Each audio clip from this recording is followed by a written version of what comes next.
Dear friend, let's discover more of who we are together. Love, Haley and Amanda.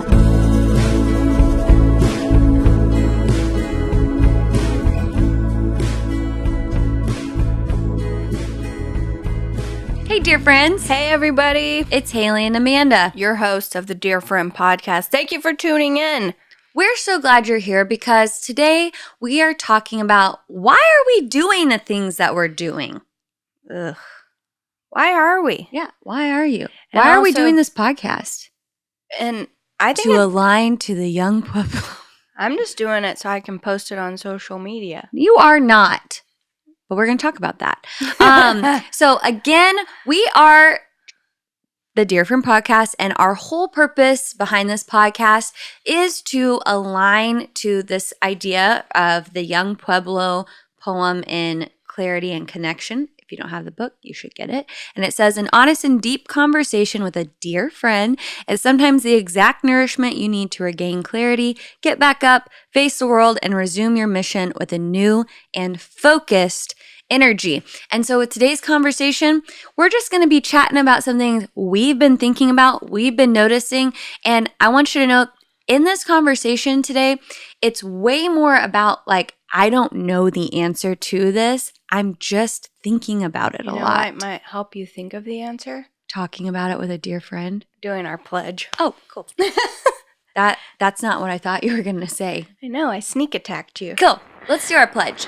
I pledge allegiance to the flag of the United Mates in America, and rarely in public is where we stand. One friendship, under God, indivisible, live purdy, and just us for all. For all to hear. Yes. And sometimes we have these conversations, and this is the conversation that, is that nourishment that we're talking about. But sometimes maybe this conversation sparks something in your mind, and you go talk about it with a dear friend, and on and on and on, which is our hope. Which is actually what happened with this conversation. Haley and I were talking about this topic, and then we got together with a bunch of our friends at dinner last night, actually, and the conversation came up again, and we just got into it with them and got their perspectives too. Mm-hmm. And so that's why we wanted to do an episode about this, is because it's something, it has to do with obviously why we do the things we do, awareness, intentions, and the changing times with social media and documentation. And technology. And so we're going to jump in here, and we would love to hear your feedback. If you're watching us on YouTube, leave us some comments. Yes. Let us know what you think about this topic. If you follow us on Instagram at dearfriend.podcast, comment on the images that we post about this episode and give us your feedback as well, DM us. This is a very open-ended conversation. We're just kind of starting it, and we don't really know And I want to do a disclaimer that I hope nothing we're saying comes across judgmental, because again, I don't feel like my perspective is fully formed on it. Right. Do you know what I'm saying? Yeah, it's like we're kind of muddling through it still. Yeah, because it's this conversation about social media and about how it can dictate the things that we're doing and almost make us spectators in our own lives. Social media and the evolution of the ease of photography and documenting video. our lives. Yes. Which is new-ish. Yeah, and we're kind of asking the question, do we do things and then we care about them and like them so much we end up documenting them, or do we think this would be so cool to document and show people? So let's go do something cool. So, first off, cameras. Let's go back in the history of cameras. It's true that like documenting through cameras and video and everything in the span of humanity's existence is fairly recent.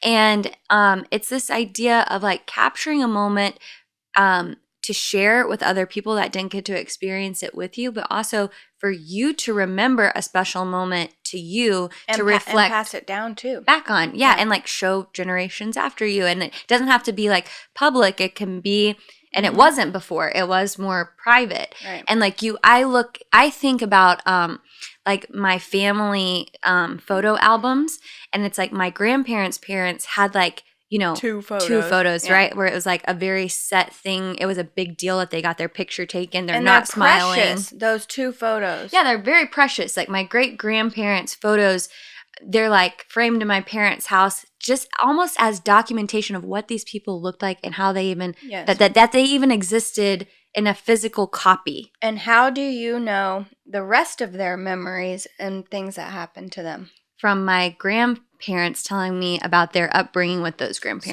So it's very much more storytelling, communication, keeping your memories alive by like using your brain to document and sharing it and all of that. And now, well, so then I Sorry. just want to keep going with this for a second. sorry. Okay. So then my grandparents' generation, this is where cameras really come in as more accessible.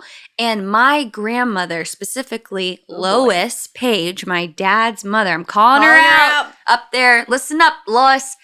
Low. Girl loved a camera. Girl loved to take pictures. And when I tell you, when we had to go through their house after they had passed away, I cannot explain to you thousands of albums and hundreds of boxes of film undeveloped. Hundreds. And I'm saying hundreds and thousands and not hyperbolizing. And Wow. all my siblings and my family can vouch for me. Girl took some pictures. And she then didn't even it's- develop them. She didn't even see half of them. Yeah, and I'm like, and then it's too much for you guys to look We can't through even and look enjoy. through. We couldn't even look through all of them. We had to literally throw boxes away because it would be impossible, truly. And so, like, she was documenting and taking a bunch of pictures, and also they had like a film camera that like we have like some footage on. My dad actually That's put- actually cool. Yeah, it was kind of cool because it's like very old footage and it's not a lot, but he put the reels together and made it digital so that we could see it. And it's like this documentation of their life. And with the photos, like she didn't post them anywhere. She didn't even hardly show herself them because half of them are not developed. But it was like documenting their So life why for do you- themselves. Why do you think she was doing that? Well, I think she had like obsessive compulsive or something to do it that much. But I think that generation, it was this new technology to like capture a moment and remember it for themselves and their family. You know what I'm saying? But then they like overdid it. Well, I'm saying I think she's She a very extreme case, but like that was a new and exciting thing to that generation. And then our parents, you know, like the camcorder comes along. And like I have a lot of camcorder footage of like my siblings and I. That's really fun to watch. Real strong shoulders in our parents' generation. Yes, those like- big old camcorders. I got you, baby. And like it's just, you know, more videos showing up. They're still taking photos, but there's no way to share these things still with our parents publicly. Yeah. Besides, it is literally like the pictures of their kids are for them. Maybe they show like you had your wallet pictures. Oh yeah, and it Remember? like unfolded. Yes, like oh look at my kids' school pictures. Like you literally didn't show other people as much as you just showed yourself, and it was almost to. I think of it as documenting growth in your children for them in the future, and for you to remember Right. their different stages. You know what I mean? So it's for your memory, and then we get to our generation. I know I'm going through this, and you're probably like, where is she headed with this? I'm very intrigued. But like our generation, so technology bumps up quite a few notches in our lifetime where I didn't get cell phones weren't a thing until I was in high school. So I didn't have a phone until high school, and that phone did not have a camera on it. No. That phone did not have the ability to hardly text unless you like did the three 1, 2, letter 3, yeah. Okay. And then you just talking on the phone is what you did on the phone, which is what you don't do on the phone now. Yeah. But we had I remember getting a digital camera for like birthdays. You know, like I remember like I got like a cool digital camera and I would take pictures of like camping trips or like if I did like a kids camp or something like that, I would bring my disposable camera and, you know, we were documenting, but again, I had no one to show that to. Like it was for my memories of like, oh, a summer camp this year, like all the friends I made at summer camp, like I want to remember this person because I won't see them again. Because there's no social media. Like I will never see this person probably unless they're at camp next year. So I want a picture with them. Fast forward in our life, now we have like the best cameras on our phone to document. And I'm saying this, but we all know this, okay? And not only do we have an increased technology, but to capture it, but now we've created a platform to share it all, which blast is it to the universe. But like this is actually like a huge pivot in human history because before it was documenting for yourself and maybe some close friends, and now it is for a lot of people. I mean, like even like I say a lot of people. It's accessible to a lot of people, but you have like maybe hundreds of friends that follow you on Facebook or Instagram or Twitter or TikTok. And then especially with TikTok, it's way more like for the masses, right? Than just like your circle of people you've met and know.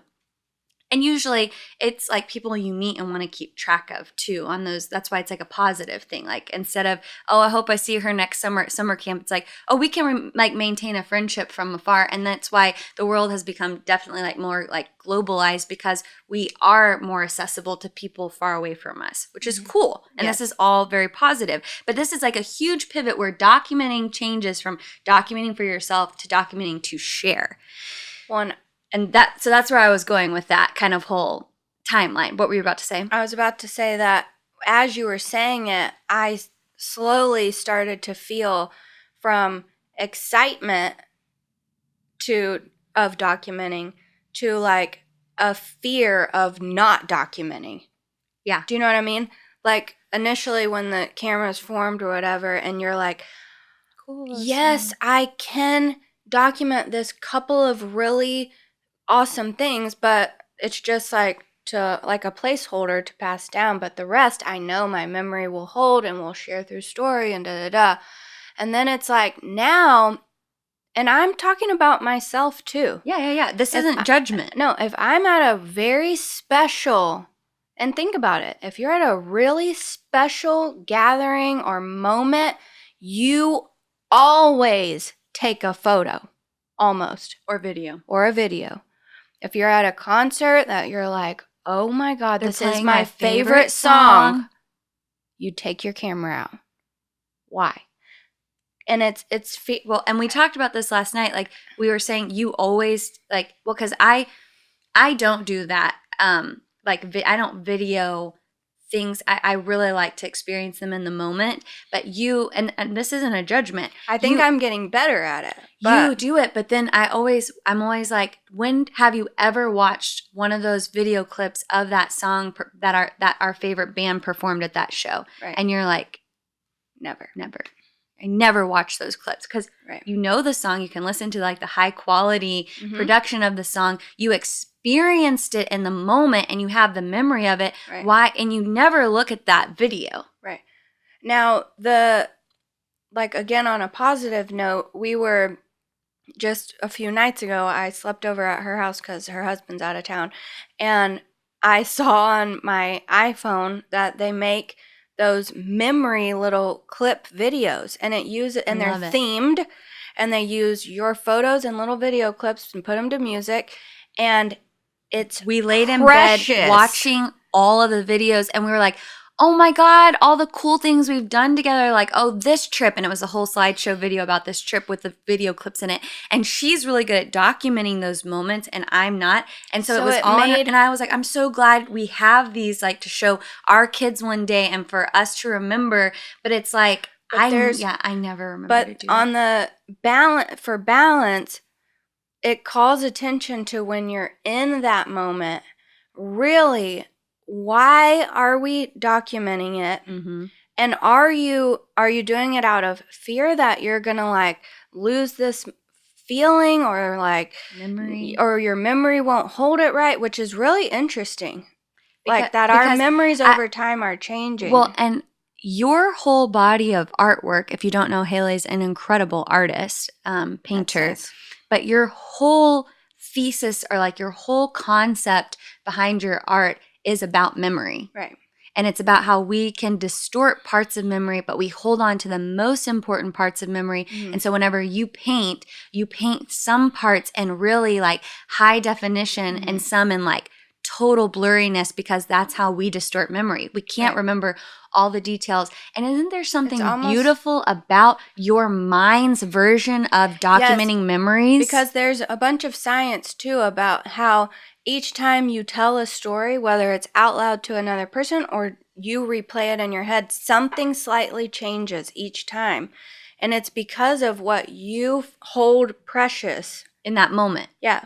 And to me, and I feel really old school saying this, I like that concept way better than a digital placeholder of that memory, because then my new thought and memory of that event is on the image and video instead of the actual thing Yes. that happened. Do you know what I'm saying? Yeah. But Like- I see the other side of it too, honestly. I know, I do too. Yeah, But- because but then I'm you're saying- like, my memory is this changing thing, but now I can actually go back and look, and I know it brings it all back to you almost, you know? Yeah, but what is one better than the other? I don't know. Don't know. I hope this conversation's, I feel like we're all over the place. I like that we're all over the Okay, place because okay. we don't know. Okay, so some of the notes that I wrote down for this were like, so why, first of all, like, why are we documenting? For memories, for ourselves, to share? Yeah, and Or secondly, to- why are we sharing? Yeah, or to archive. You know what I mean? Like, just to go back and like have an archive of your life, or is it to refresh your memory or to like share it with other people? And a lot of the times, more recently in history with social media, it has been to share. But this is another interesting point. Sorry, we're all over the place. But But with- riveting. Older generations who started with social media first, like with Facebook specifically first, and then the very beginnings of Instagram, it was all about sharing your experiences. Like, you were taking your pictures of your food, taking pictures with people, taking pictures of everything you're doing. But now younger generations, especially like teaching high school, I see this, no one's posting that shit. Like, no kids, like younger generations, I would say Gen Z and younger, they're not posting like what they're doing and stuff and like curating it. They are like making funny or informational or like sharing hobby things like in video form on TikTok if they're sharing, or they just have accounts to look at other people who are doing it like professionally for inspiration and information. Do you know what I'm saying? Like, it's a lot less about them documenting themselves and more about like creating content to share with mass groups of people. And so why? And why do you think it's different for... Well, like, because what's the shift? It's evolving. It's like at first the platform was to share your experiences, and now it's to share like curated content and so but I'm sorry, I feel like I'm all over the place. It's okay. But these older generations, being us and like the generation before us, but even like our parents who've gotten on Facebook, And we're like, oh boy. these are the dudes who are holding up the camera at all the events, at everything they're at, and because all they want to do is post it to Facebook to look like their life's cool. I know that's a generalization. It sounds so judgmental. It sounds so rude. So sorry if I'm offending anyone, but it seems like that is more the older generations of social media. It's to show what you're doing, to just share it. Like almost going to do something, to video it, to share it. Yeah. Do you feel that way? Like with a lot of people that are using Yeah. social media in the older generations? Yes, I do. And I think I think like we just kind of saw it. Yeah, we went And to it kind of a jazz concert, Yeah. and it was a lot older crowd, and everyone had their phones out recording it, and it was very odd to me. Like, it just felt Because like then you're not at the jazz concert. You know? you're not at the jazz concert. Your real life is happening and you're not at it. You're a spectator. It's like living your life through a lens for someone else. And it's very confusing, thin line. Yes. Because this is why we sound all over the place, because we see both sides of it, which I think is a healthy perspective on most topics, to see both sides. I also think it paralyzes me, though. What? Like, sometimes I don't document or do things because I don't know why I'm doing it. So I don't do it. Do you know what I'm saying? Mm-hmm.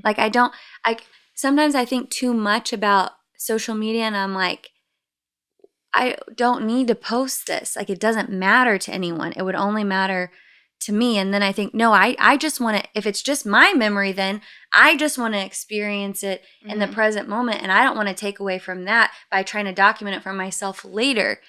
And so, like, you're the one with these cute video memory things that we watch, and I don't have any of that. Like, you know what I'm saying?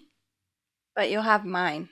Yeah. Because we'll know each other forever, and we can show our kids it, because you're mostly in all my photos and videos anyway. So at least if one of us does it. Yeah. So at least you're documenting me. I'm not even documenting you. Yeah, that's right. Sorry. I'm lost. You're lost. I'm lost in time. But I just wanted to say, so, like, giving yourself time to explore your motives about why you're doing something, like staying aware to why you're documenting, which sounds silly, but is important, because I think if you give yourself time to explore what fills you up, like what really inspires you, like when you go out and do that thing, it makes you feel good and like yourself. And if you know what those things are, you choose to add them to your life instead of just doing the cool thing to look cool on like a platform. Like, oh, I went to this thing, but did you enjoy it? Like, did you feel like fulfilled afterwards? Did it inspire you? Like, why did you go to that? Did you go to it to document it, or did you go to it because you needed it? Like, you needed to be filled up. And there's a poem in Young Pueblo, the same book that we read, the poem from at the beginning. And this is kind of us like taking this, what seems like a surface level thing of like documentation, social media, entertainment, and dropping down a little bit into being aware. Yeah, and why you're doing stuff. And in order to know why, you have to know yourself, and that takes work and time and effort. Yeah, so this poem, it says, I spent years unaware that I was running away from myself, always seeking company or entertainment so that I would not have to face the dark clouds storming inside of me. Every moment was an opportunity for diversion. Friendships were a means of escape. Pleasure, a temporary relief from pain. I did not notice that my relationships were shallow because of how far away I was from myself. I did not understand why solitude felt unbearable and why fun could not permanently settle turbulent emotions. For far too long, I was unaware that the only way for life to improve, for my relationships to feel rich, and for my mind to finally experience ease was for me to explore and embrace the anxious unknown that dwelled within. Yeah. And it's that choosing to do the hard thing of looking inside yourself, figuring out what's going on inside of you and what you need and what makes you feel alive and feel aligned. And instead of numbing yourself with entertainment and relationships and avoiding yourself, like you have this true self inside of you, and then here's our bodies, and then here's reality, and then now you have a camera, you're living through that. It's just like in there where he's saying, I didn't even realize how far I was from myself. So then once you do the work to get to yourself, then choose to do the things that make you feel better, good, aligned, more like yourself. And then those are the memories that you need to, if you need to document them, whatever. But your motives, I think, matter. And your awareness, I think, matters. And I think this is like very similar to our conversation about like aging. Like, you know, who cares if you want to get Botox or change your style or color, whatever? Like, this is like just the expression. Right. So if you want to document, have every social media on planet Earth, make videos, whatever you want, doesn't matter. But if you, as long as like we're spending that time to get to know ourselves and our motives are aligned and we're doing things to keep ourselves filled up and joyful, do whatever you want. Yeah, because it's kind of like at the beginning of the conversation we were talking about how it's changed from generation to generation. It's like a huge leap in ours.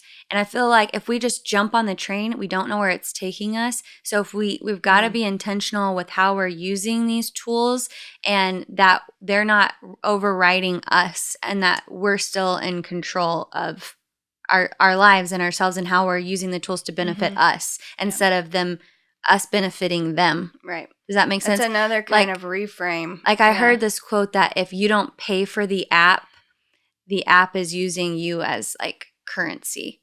You know what I mean? Like if you're not paying to use something, then you're contributing to it for free and it's using your content as currency. Do you know what I'm saying? Mm-hmm. So it's kind of like Instagram and all these social media platforms, like you've got to be intentional about why you're using it and it needs to be something that's good for you if you're going to do it. Yeah. You know what I mean? Mm-hmm. That's where we're at. It's just something we've been thinking about a lot lately, and like going to that concert and seeing that, it creeped me out. It's not the first time I've seen it. It's just kind of like it felt like, what are we doing, and why are we doing it? Like, why are you here? You're not even experiencing this music or the atmosphere of this. Like, you're literally looking through a phone at something that could be intimate and positive for you. Yep. But I digress. We could go round and round. We would love to hear your thoughts on the topic. This is something that it's still new. Like I said, in the history of humanity, it's in our lifetime that we created platforms to share. And so we're all still navigating it. We'd love to hear you about the conversation. You can, like I said, leave comments on YouTube. DM us, also comment on our stuff at dearfriend.podcast on Instagram. And here we are talking about social media. Yeah, I know. You know, because we're on it and you're going to follow us, hopefully. But we know. To stay connected. We know why we're doing this. You know, we've thought. The motive. Yes, we've thought really hard about why we don't just have these conversations like we did the first 10, 15 years of our lives and just talk about them with each other and a couple other friends. We think this is substantial. These conversations can actually positively change the listeners. Yes, and then you guys go out and it's this ripple effect. So we're not dogging social media and sharing stuff because we're on it. But being intentional about how we use it. So be intentional and follow us. And here today, of course, we are recording at Ferndwear in Oak Cliff, Dallas, Texas. You can follow them also at social media because they also have good motives. Doing really cool stuff that you could be a part of. Yes. At Ferndwear. And we've got Will Flato, who's recording and editing the video and the audio for us. And if you want to watch and check out what he's doing for us, you can go over to YouTube and subscribe, Dear Friend, Podcast. And the music that you hear at the beginning and end of the episodes is our original music from our band, Sister. And you can follow us and get information at sistertheband.com. Again, I'm Haley. I'm Amanda. And we're Haley and Amanda. And have a good one. We'll see you next Monday.